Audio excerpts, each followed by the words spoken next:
Yeah. Burnt rubber in a desert, which had rain. That's how I want to retire when I'm old. I want to be escorted to donuts Yeah, on a but Formula like One track. bakery donuts. Okay. I mean, you could have a donut shop on the Formula One track. That's also fine. Donuts and donuts. Mixing your fun with danger. Yeah. But your That'd donut be... inside of your donut. Yeah. Exactly, eating Exhibit. donuts while doing donuts in a donut-shaped track. Yeah, so you can donut while you donut. Exhibit. That's a meme that's like what, 12 years old? Never gets old. 12 Yeah. years young. Yeah.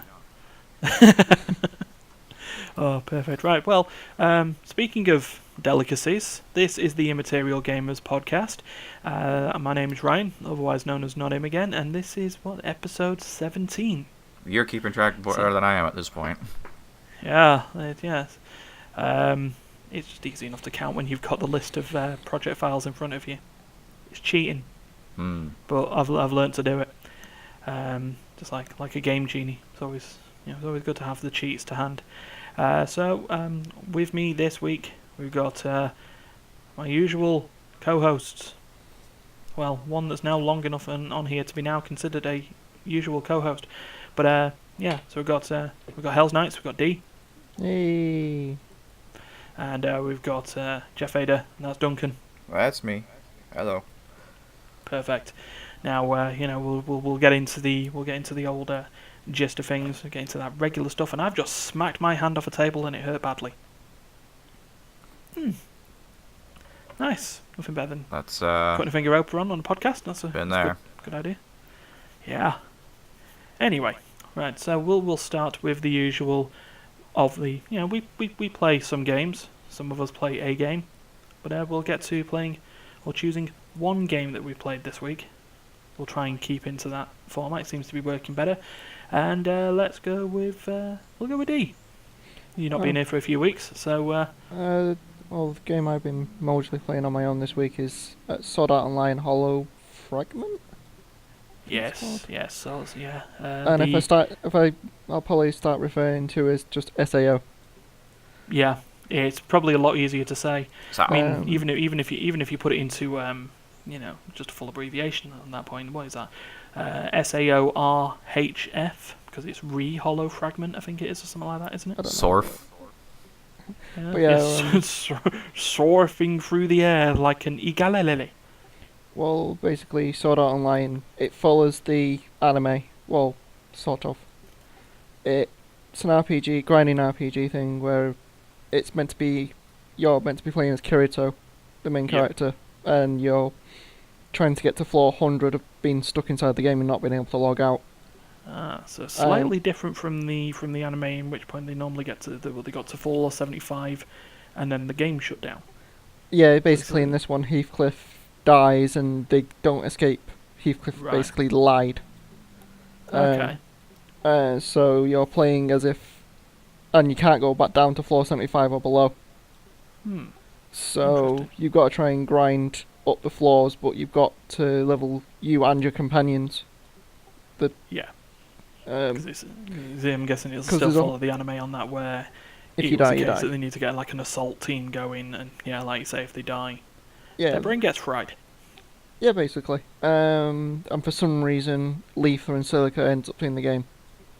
So Letha was the one from the second RPG. Helfhelm Online. It's his sister, and Sinon is the sniper from Gun Gale. Huh. So, They get dragged into the world random. Well, you find out Letha just now, Letha put a nerve gear on and entered the game to come and help. They haven't figured out why Sinon's in there. Because in the cutscene, Sinon just falls through the world, through the cardinal system. Nice. Okay, just goodbye. And basically you gotta just try and get through, clear the floors. At the same time, do the DLC bit of Hollow Fragment. Right. Yeah, so which is you've got to split between the Hollow area, right? The Hollow Arena. Inside the Hollow Arena, it's better mobs and better loot, but you can only have one. Well, you can only ever have one person with you. at a time, and it's where you get the advanced weapons. Right. But at the same time, you need to clear the SAO world to get through the floor, so people start unlocking their gear and stuff. Right. So it's designed that you sort of jump in between the two.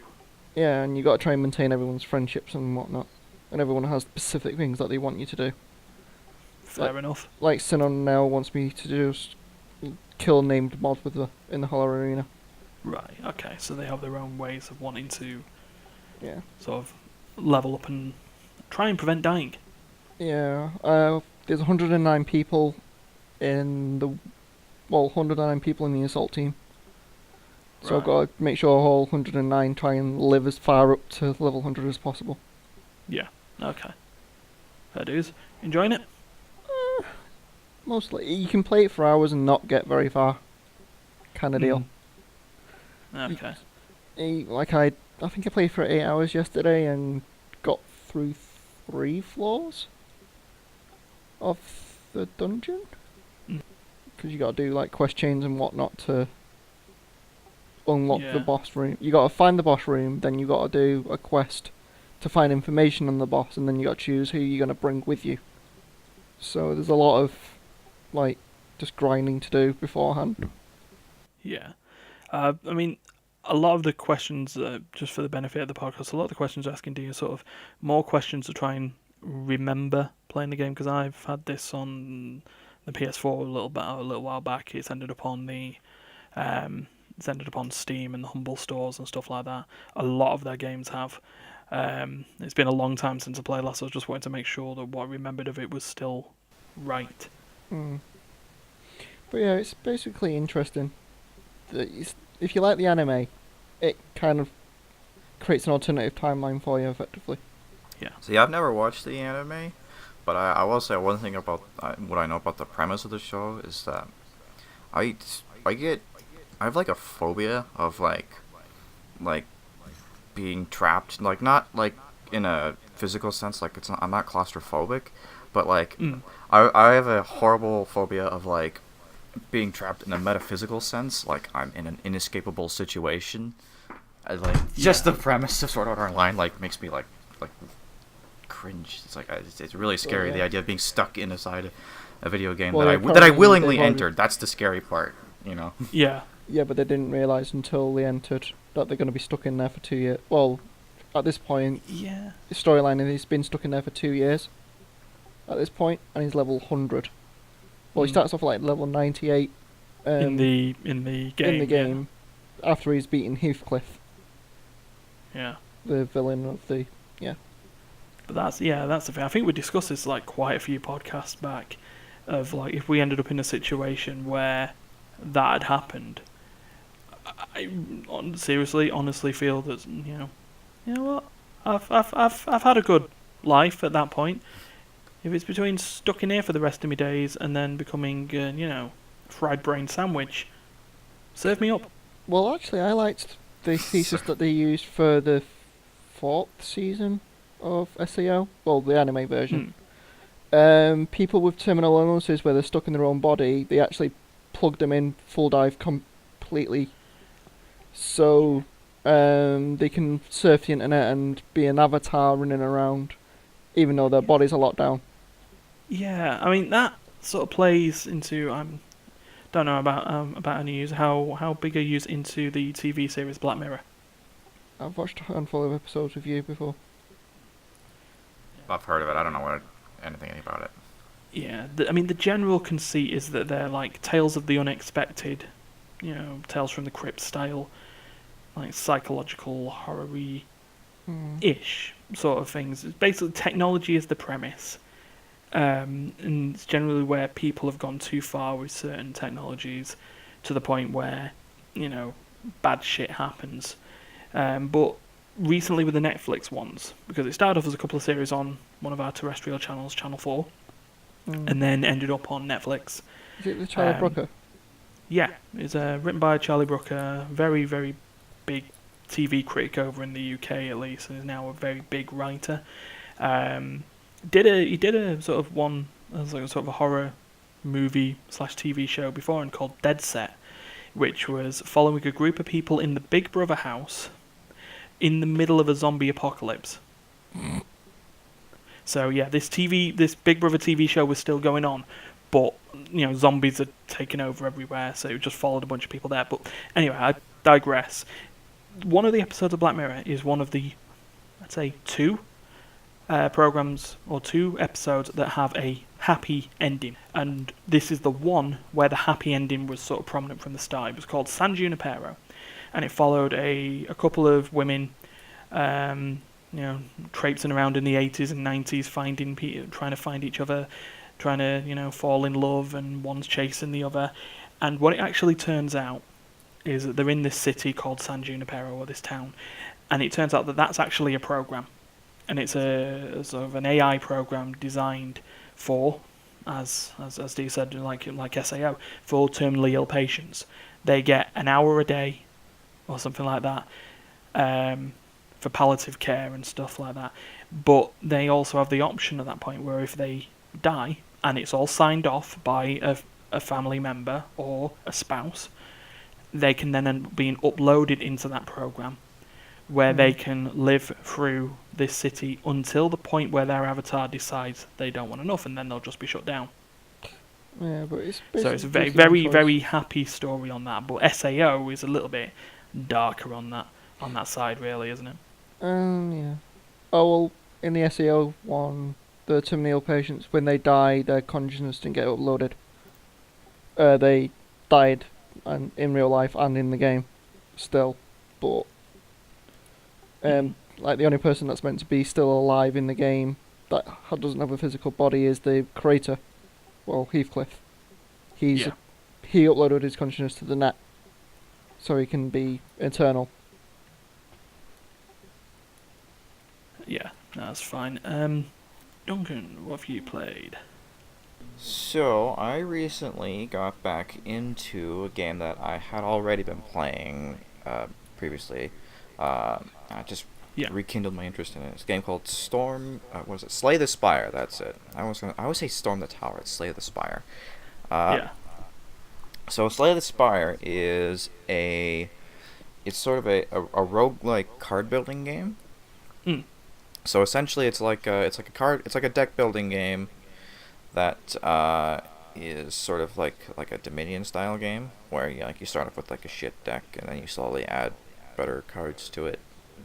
And so each floor that you go through on your run, you have some encounter. It's usually whether it's like an enemy encounter or sometimes you'll have like an elite enemy or there'll be chests, shops, whatever. Various different encounters at each floor. Anytime you fight a minion of any kind, you get a chance to add a card to your deck.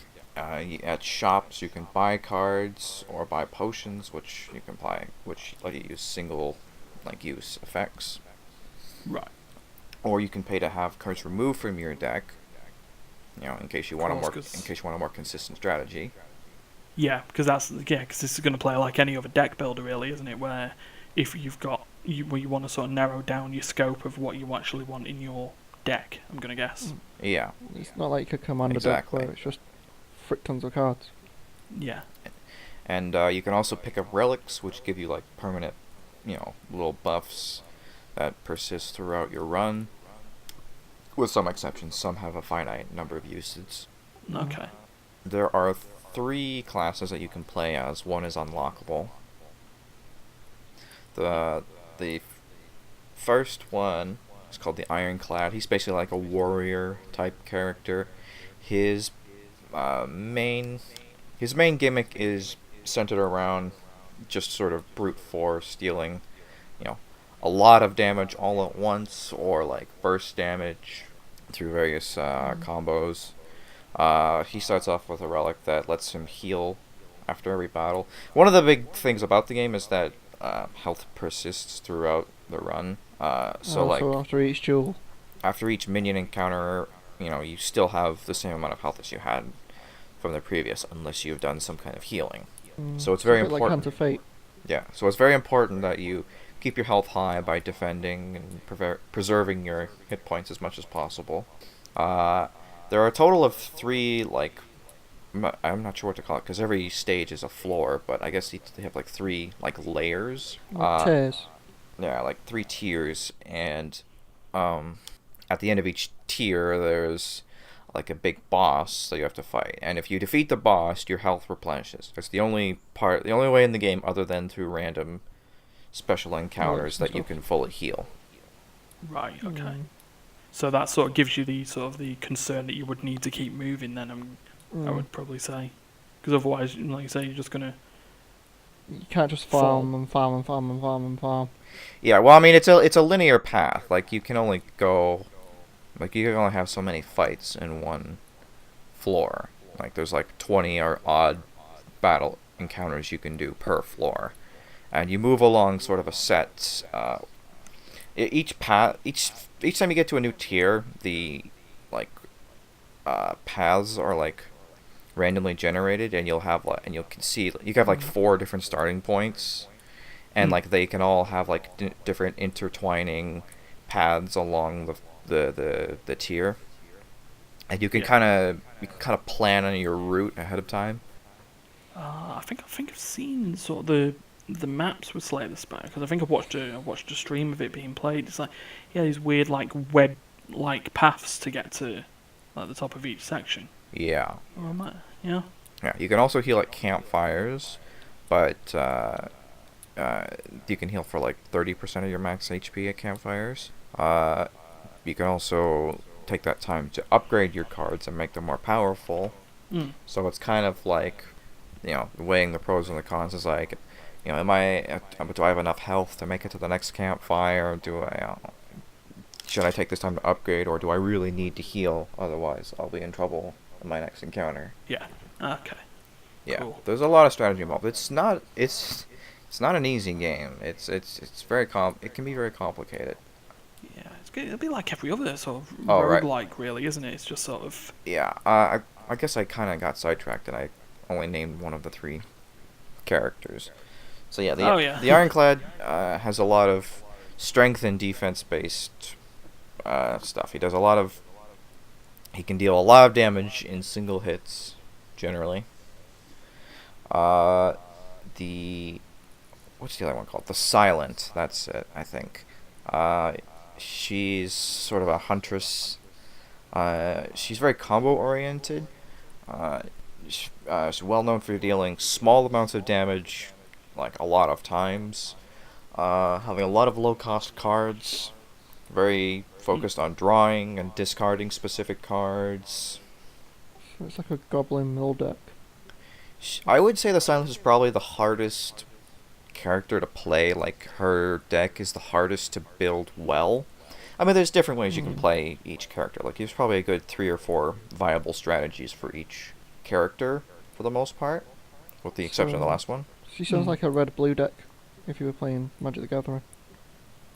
Yeah, she's one of the characters who's like, she's probably the hardest deck to build, but she's inarguably the most powerful one if you get the perfect deck, because she's really one of the only ones where it's completely viable for you to have a deck that costs basically 0, which is a big deal, because like, you can, if you run out of cards at any point and you need to draw, then your discard pile reshuffles and goes back into your draw pile. And so if you have, like, she has a 0 cost draw card. And so if you run out of cards in your hand and you activate your deck is small enough and you use your 0 cost draw card, you can recycle your deck, go through all your 0 cards again, and reuse your draw card and over again. So if you have a perfect deck, you can have an infinite combo. Sweet. Because you got a 0 mana I take it you get mana per turn, or... Yeah, every turn you get... your base amount is 3 mana.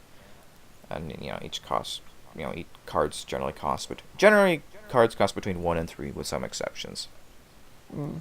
So yeah, if you've got a bunch of 0 costs and you got, like, all 0s and 1s, you can just splurge an entire army down in 1 turn. Yeah. Basically, if you can cycle through your entire deck for, less than 3 mana, you can get some pretty ridiculous combos with her. But like I say, she's difficult to play. She's a very unusual character. The last guy who was not in the game at first, but was sort of put in as DLC. I don't even remember what he's called. He's basically like a robot. I can't remember his name. He's basically a robot character whose whole thing is... He's another kind of weird character, but he's very powerful and very easy to play. His whole thing is about channeling orbs, which basically is like... It's basically this persistent effect that you can have up to 3 slots filled with these orbs that do different things at the end of your turn. The most common type of orb you can channel is a lightning orb, which does 3 damage passively at the end of your turn, as soon as your turn ends. That's pretty decent. Yeah, and there's lots of cards that allow you to channel additional lightning orbs. There's also frost orbs, which give you block, which is your main source of defense. There's plasma, which gives you extra mana per turn. And then there's dark orbs, which don't do anything except they stack on themselves every time you end your turn. And if you invoke them, which I'll explain that in a second, they deal a certain amount of damage based on how long they've been on your field. So invocation is when you spend an orb, basically. You have 3 slots, and if you try to put another orb up while you have all 3 slots filled, it will invoke or spend the oldest orb on your field, which causes them to do a one-time, more powerful version of their normal effect. Like lightning orbs, they deal 3 damage passively at the end of your turn. But if you invoke them, they'll do 8 damage one time. Right. Okay. So it's basically doing a trade-off. Yeah, it's sort of like, you risk reward of balancing out the orbs to actually... Because if you had like 3 lightning orbs, you could do 9 damage. Then if you had a 4th lightning orb, you could do the 9 damage plus. Well, 9 damage plus 8.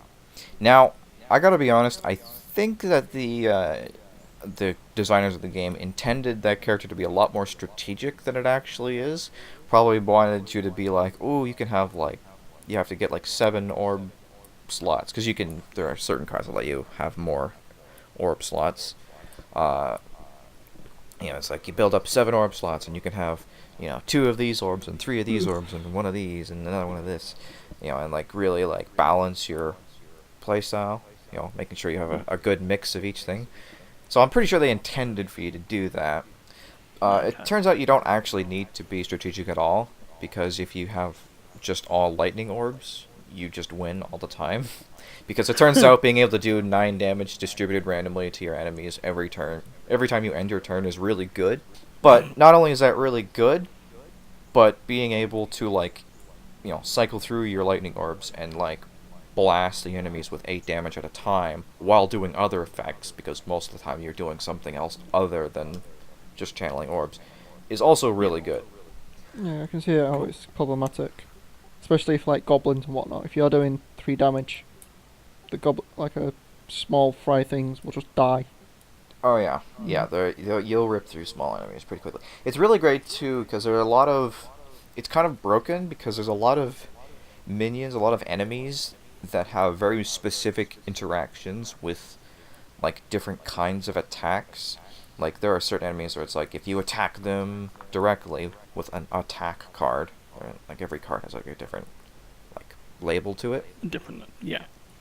If you attack them with an attack card, they might do something in response that is a negative effect. They might have some kind of trigger effect in response to that attack. But most channeling effects aren't actually attack cards, and the passive ability of orbs does not count as an attack, so they don't trigger on that. So it's you can get around so many abilities, entire gimmick, just by blasting them with your orbs.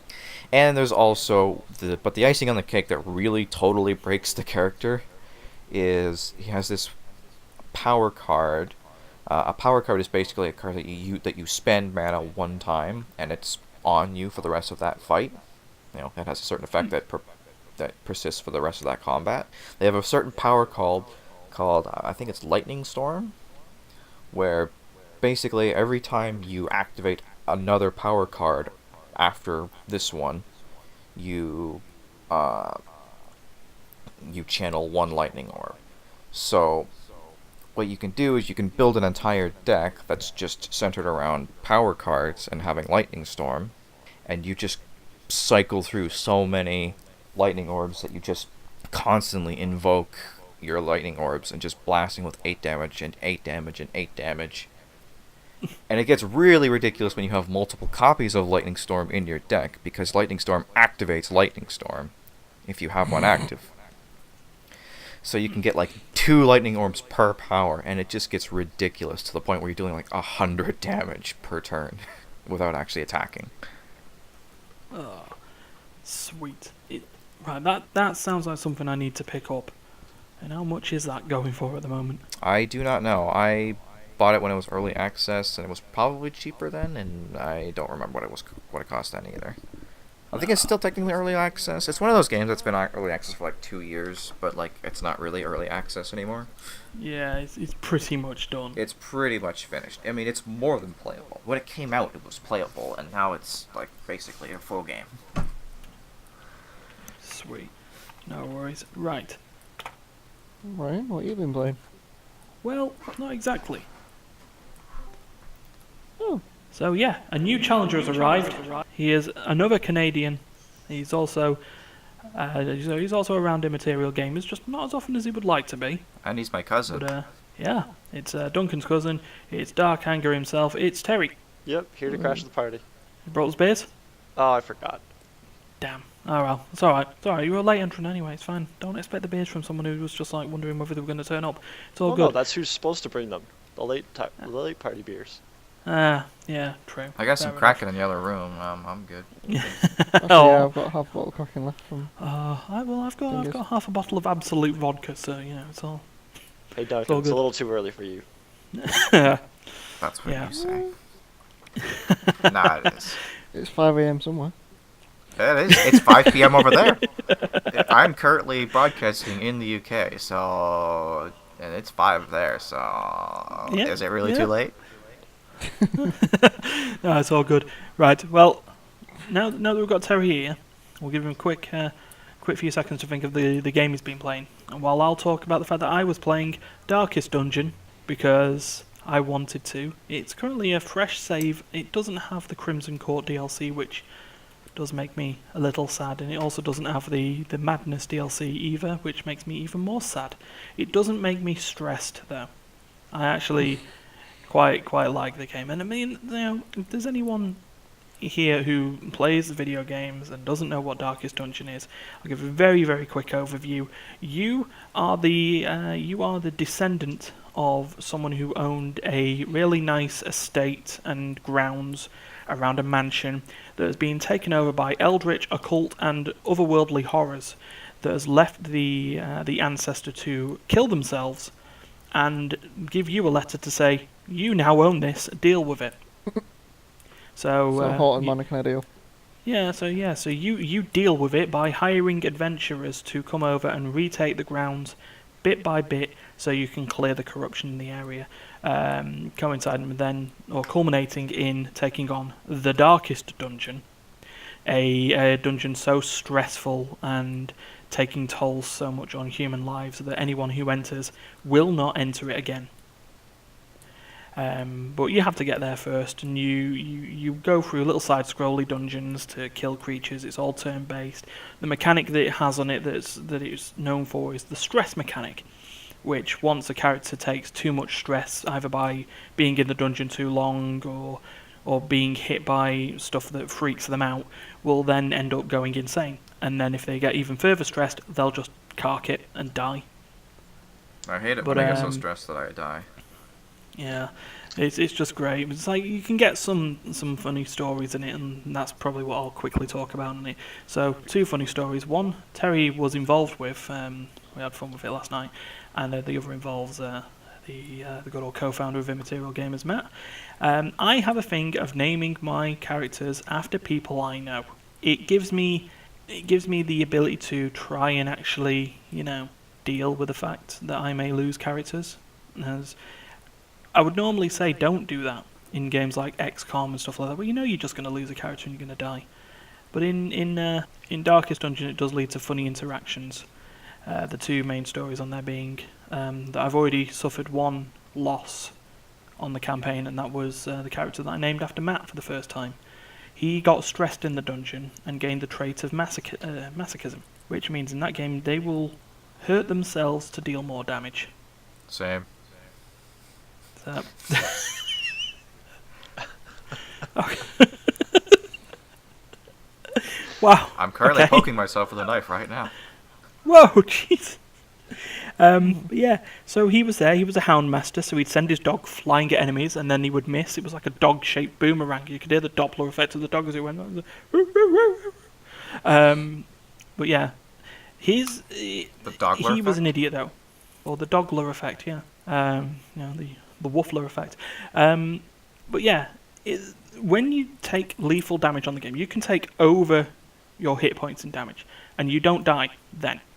But you'll hit a mechanic called Death's Door, which means any form of damage afterwards has the potential to kill you. And Matt's character was an idiot. He hit Death's Door, he was at 0 health, he got to his next turn, he was like, I know exactly what to do. Yeah, I know exactly what to do, I know how to deal the damage. Slits himself. Dies. Nice. Well, it does sound sort of like what Matt would do in real life. It's a bit odd. Yeah, and then Terry knows about the unfortunate incident last night, mainly because it's in our Discord. We've got a picture of it just for preservation's sake. But yeah, your characters can randomly gain diseases. Dee's character has currently got rabies, which means the character has less health but deals more damage. Terry contracted syphilis. Berserk. Syphilis? Yeah. I got vomited on. Yeah, he got vomited on by some weird pig man bear thing and contracted syphilis. Oh man, you didn't even contract syphilis in the fun way. I know, right? It's a very sad day. Yeah, he's been treated. Everything's all fine now. I've had rabies for like the longest time on that game. I think. Is there treatment for syphilis? Doesn't syphilis just like kill you usually? Nah, well, the way it works in that you can put the characters in some. So it's a fantasy horror game, so you can put them in like a treatment room, cure it. I believe the Terry character's last words were, "Do you really have to use that many leeches?" And then came out syphilis free. But yeah, no, tactically some diseases in the game, like the traits that you also randomly generate, are beneficial. So like with Dee's character, 5% less health, but deals 10% more 15% more damage. I'll take it. It's a decent trade-off. You keep the rabies.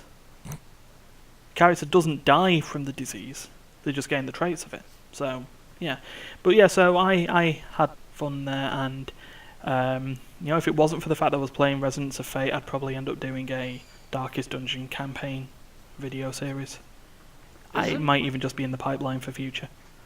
Isn't rabies technically lethal to humans? Yeah. I think generally, again, yes. I think generally, rabies is one of those things where it's like if you get it like right away, you can deal with it.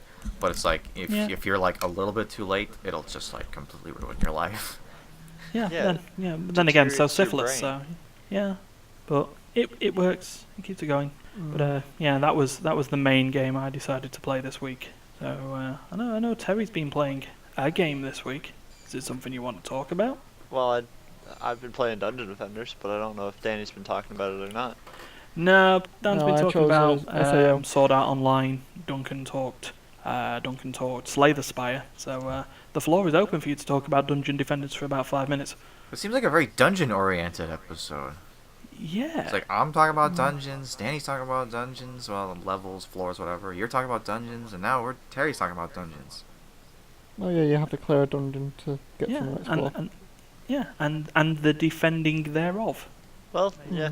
So the basic gist of Dungeon Defenders, it's a free-to-play game on Steam now, and it's a mix between a tower defense and sort of a MOBA hero fighting game where you defend your crystals or your final objective, and it's very grind oriented, we've noticed now, where you spend a lot of time grinding just to get certain pieces of, like, certain buffs on gear and stuff like that. And me, Danny, Steph, and who else has been playing? Matt's been playing Matt's been playing a little bit. My girlfriend Sapphire's been playing a little bit. Yeah, seems to be a big Dungeon Defenders party. So just hearing all this stuff, like, it's been a long time since I played a Dungeon Defenders game. All this about chaos and all that. Yeah, there's now up to Chaos 7. Yeah, but what is the concept of chaos? Is that just difficulty level, or? Yeah, difficulty. And it adds the new thing each chaos. Basically, with the new chaos, is each level of chaos now adds one new enemy. Right, okay. So like Chaos 5 added the sheep hawks. Sorry, Joe. Yeah, some of them are more difficult than others. Like, when we first got introduced to the chaos system, we were using a lot of characters that were using aura type attacks or trap type attacks, which are towers and such that stay on the ground, they can't be attacked. And Chaos 2 implemented a mob that uses an EMP that wipes those towers out. Okay. And so we actually had more trouble with Chaos 2 than we did with Chaos 3 or above. So it's like, yeah, each Chaos's mechanic can just be... Yeah, they basically made it so that you can't just have one build all the way through it. Okay. But a recent change, now that we're starting to get more geared and build up more gear, we can now use our auras against those EMP guys, because we've buffed our towers to recover quickly and to also stun them. Yeah. So it's just a little... at first it was difficult because you had to customize your builds per chaos and do certain things, like, I think it's Chaos 5, the assassins start coming out, which are mobs that will teleport to players. So normally players can hide behind the towers and they'll never get attacked, so a lot of people build all damage and no health. Well, when the assassins came out, you were just pretty much dying all the time. You wouldn't be able to go around and repair your defenses, and you would lose. Yeah, so you sort of, again, had to rebuild strategies. Yep, that's the whole... Again, really. That was the whole point of the chaos, was to add some... fresh. Yep, add some customization and basically make it so that you can't just have one... Like, everybody just builds the same build, and you go through all the floors. They basically made it so that all the characters were useful in their own ways. And yeah, so far a lot of us have been having a lot of fun in it. Well, like, along with that is the onslaught ones, where it gets difficulter, but each lane has its own buff for the mobs. Yeah, what Danny's trying to say is there's also an onslaught, which is a floor-based system, where the first, say, 28 floors is based off your gear, give or take. You can clear a floor to go above your gear level, but as your gear level increases, you will also be able to start at a higher floor, up to level 28. Beyond that, they mix a lot more of all of the chaos mobs into it, so you'll get EMPs, you'll get assassins, you'll get all the different types of mobs that are in the floors. And not only that, but they've added one extra difficulty, as each of the lanes has their own buff. Some of them will take reduced magic damage, some of them will take reduced physical damage. Some of them can only take damage while they're stunned or slowed, or... So they really make you have to design each lane it's like specifically. That phase lane's annoying, where they ignore walls. So phase lane ignore walls. Vampiric, as they hit the wall, they heal themselves. The phase lane, basically, they don't ignore walls. They can walk right through it. They're ghosts. If you watch The Flash, he can phase through things. Basically, yeah, they're ghosts. They move slower, so you can kill them a little bit easier, but they will not stop at a wall. So you basically don't build a wall in that lane, you build extra damage and keep an eye on that lane. But yeah, there's also things like Vampiric or Wall Leech, and those lanes are pretty difficult as well, because some mobs do so much damage that they actually will out-heal the damage that's being dealt to them if they can hit something. Oh, Jesus. Because that happened on that other map with Steph. Steph was hitting it for 2 mil damage, but it would heal 2 mil health. We had all 3 of us attacking it, and it was almost out-healing all of us. Put together. Jeez. Well, Dungeon Defenders truly is the Dark Souls of tower defense. Yeah, it can be pretty mean. But it may be dark, but it's not the darkest dungeon. That's a different game. No. Yeah. Wait until I start doing the old classic or the player challenging mode of Darkest Dungeon, which is to run an entire campaign with no torches. It has a concept on it where it's harder to play the less light there is in each dungeon. The characters get more stressed, they get easily surprised and stuff like that. But Well, that's just a... Well, I was thinking of Amnesia there, where you need torches to stay sane. Yeah. Because if you don't have a torches in Amnesia, you go insane, and the walls start pulsating blood and all sorts. Wonderful. I'm pretty sure there's someone who's played Amnesia without player light. They only use the in-game light. Oh, someone... Ooh. That'd be hard. No, don't like it. Don't like the 4. Don't. Don't even like Amnesia. I've got both Amnesia games in my Steam library. I haven't even installed either of them. I don't do It's horror games. No, it is not happening. Don't ask why I've got them. They're just there. Right. So we are 50 minutes of recording, or a little less if you're Terry. Substantially less if you're Terry. Yeah. A lot less. Yeah. So we've got 3 pieces of news. We've got about 10 minutes left, give or take. So I've got a dice. I'm just going to roll for the news that we've got. You can see the 3 stories, and I can see the ones that we're going to discuss. Okay, so that was basically 1 and 2. It was a 6-sided dice, and each 2 numbers were going to be one of the stories. I rolled a 4, which for the sake of this would mean it's story number 2. Let's talk Pokemon. Let's go. Oh boy, Pokemon. Yeah. Pikachu or Eevee? Both on this case, Oh. because it's a thing. But if I was to choose Eevee. No, Is Pikachu. I would go Eevee. Pikachu as It's well. always Even though been he's he's like a way worse Pokemon against the first gym, but I mean it's fucking Yeah, Pikachu, well- man. Pikachu's annoying. Pika. Canadians unite. It's like shush. Yeah, boy. It's like nah. Yeah, no. Eevee. It is insultingly cute. So is Pikachu. So is Pikachu. So, yeah. Yeah, but Eevee's call, the oi, it's nicer. Yeah, but a That's- Pikachu that has to be able to evolve into 3 different types just isn't fair. Yeah, I understand where Actually, you're how going. many Eevees are Besides, there? Actually, no, Raichu's now just there's, a like- better Jolteon anyway.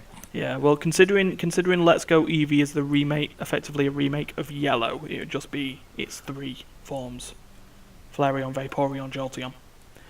But anyway, this is more about the fact that Let's Go Pikachu and Let's Go Eevee have broken a record in regards to Switch sales in the UK at least, where they've managed to, in 1 week, sold 3 million copies. In was that just the UK? And that's just the UK. Fuck. Oh me. no, sorry, that was British. Where it topped the sales of all of the titles last week. But sorry, globally it's 3 mil. Oh, okay. Which I was is gonna still, say, it's like Jesus Christ, 3 million. It's just the UK. That's no, like that's 5% of the UK. that's like a world record.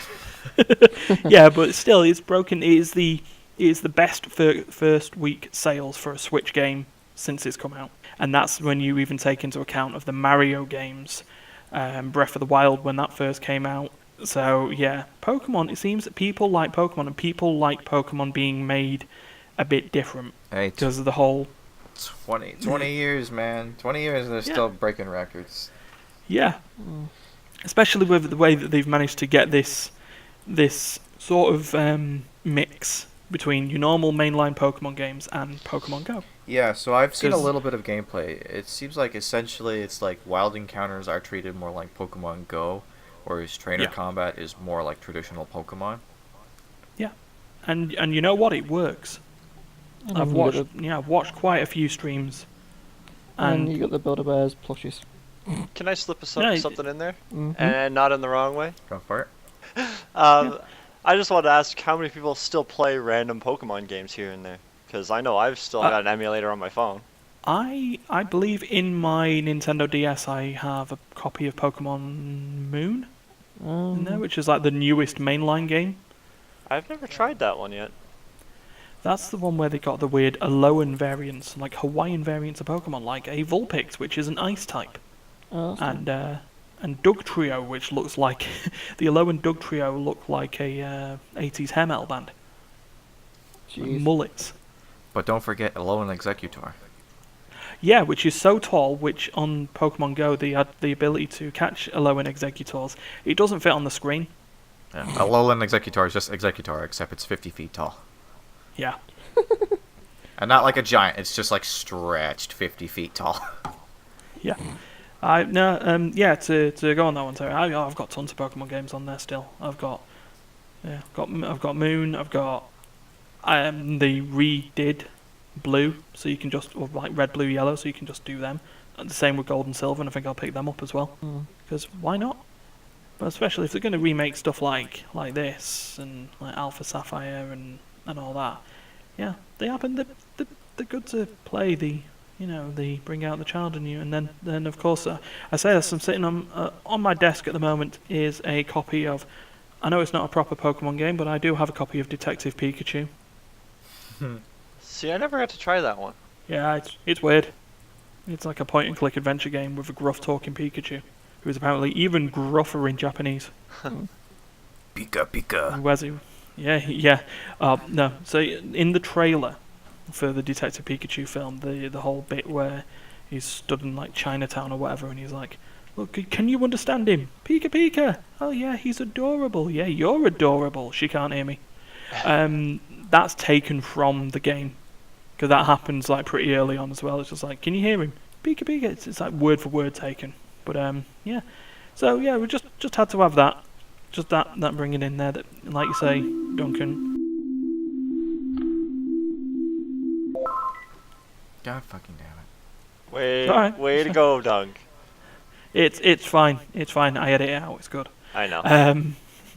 But you should put it in, just to make fun of them. What you should do is that you should actually like slow it down and stretch it out and like bump up the audio, like make it louder, and also mute everyone else's audio. So it's just like, it's just the ring for like 10 seconds. Like, or that could be the theme song. That could be the theme song. That could be the theme song. No, we could have the Pokemon's one of it. Phone call. Ring, ring. Jesus, phone ring. Oh, man. Ring, banana phone. It's just like, No. just substitute the sound of the ringing telephone with like a Linkin Park song. It's like, crawling in my skin. Jesus. Rest in peace, Chester. Yep, rip. Right, so we're going to do one more story, I think, before we wrap it up. Okay, I rolled a 4 again. Yay, more Eevee talk. So, no, it's not Eevee talk. No, this time I rolled a 4-sided dice and got number 4, so it's this story. We'll leave with something odd, because while the story of a player in Fallout 76 who literally can't die because he's got a game bug could be funny, Fallout 76 is depressing me at the moment. But no, we'll go with this one. We'll go with a nice bit of odd news for the end of the podcast. No week is complete without some odd news. Yeah, no, it's good. I mean, we had Kadar last week, so yeah, we can have this. Who has played a game by Rare? I Has anyone probably played? have played a game by Rare, yes. Perfect Dark, Banjo Kazooie, Honestly, not sure. Banjo Kazooie. Viva definitely. Pinata. What's his face? Conker's Bad Fur Day. Conker. The Yeah. Donkey Kong games. Donkey Yeah. Kong Countries. Yeah, They so, made a lot of Rare. good games. Yeah, they made a lot of good games, and now they're doing something for charity. There's no other way of like sugarcoating this. They've made a Dogs of Rare calendar for charity. Oh So boy. people with dogs, they may have been at Rare, they may have not been, dressed up to look like characters from Rare games, sold in a calendar for charity. This of course is basically the Calendar Girls escalation done right. So you go for your normal calendars, and you got your hunk calendars with all the men with the tops off, and then you got the Calendar Girls calendars with all the women with their tops off, and then yeah, dogs. Dogs with the tops off? If there's shaved dogs in there, I'm gonna be very worried. No, but it's like, I mean, I'm Dogs looking with at tops this one on, from I've seen Kotaku. actually. Yeah, I should mention for purposes, the Pokemon article came from Eurogamer. This one came from Kotaku, and yeah. So for £9.99, you can you can buy the Dogs of Rare calendar for 2019, with all profits going to the charity Special Effect, which is a sort of sort of people with disabilities to help them with gaming and stuff like that. But yeah, just looking at this like picture of this big dog with Perfect Dark posters in the background. To be honest, he doesn't look like he wants to be there. Dogs never look like they want to be there when they're having their photo taken. Yeah. But then there's July's calendar, which is at the bottom of the article, which is the dog called Bailey. It's just wearing a pirate outfit. Yar. I'm just loving it. Bailey jumps at the chance to spend his days at Rare, imagining himself sailing the seven seas. Don't be fooled by his fluffy exterior. He's a real buccaneer. It just looks odd. Mm. I mean, to be honest, though, you could say that he looks depressed, but no, he actually looks quite proud, staring off into the distance, dreaming of sailing the seven seas. He's probably just dreaming about the next time he's going to have a meal. He's probably dreaming about the treat that's being held off camera in the direction that he's looking, so that he takes a certain pose.